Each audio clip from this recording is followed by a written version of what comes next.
Good afternoon. My topic of choice was education in the prison system.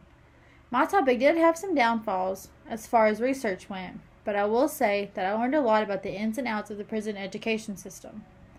From percentages spent to how much it actually is effective for inmates. And though I was limited on information or opinions weighing against this topic, my eyes were really open to all that this program included.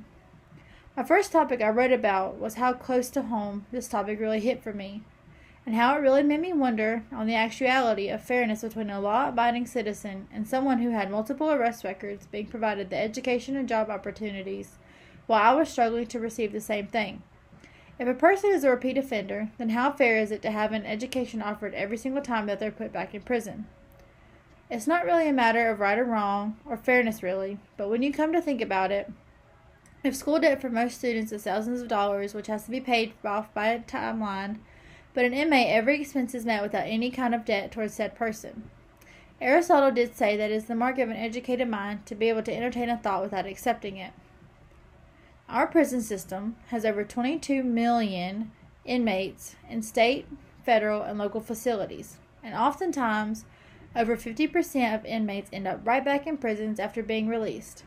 A student from Marymount Bedford Hills said that college education helps one to get a job, and therefore transition more easily into the outside world. While this statement may be true, if 50% end up back in prison, then how helpful is it actually? Another statement made by the Institute for Higher Education Policy stated that if 7 out of 10 inmates end up back in prison within 3 years of their release dates. Spending per inmate is over $22,650 per semester, while a normal college student tuition is around $8,000 per semester.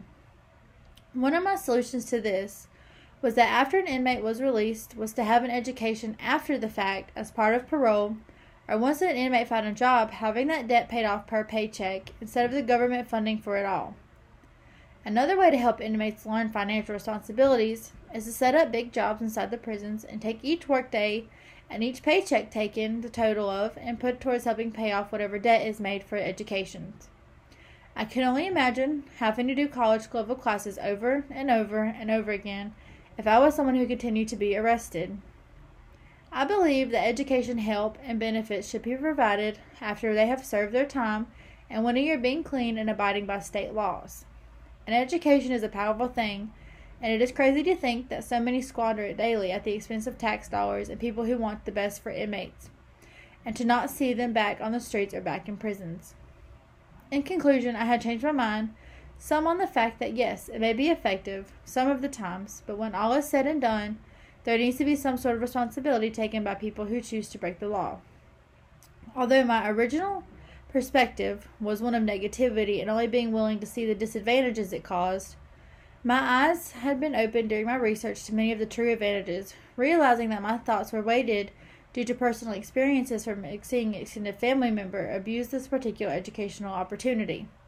Not all inmates struggle to get back in prison or to continue with their education, but in the long run, I think that there should be some rules and regulations on how many inmates are allowed to use this opportunity.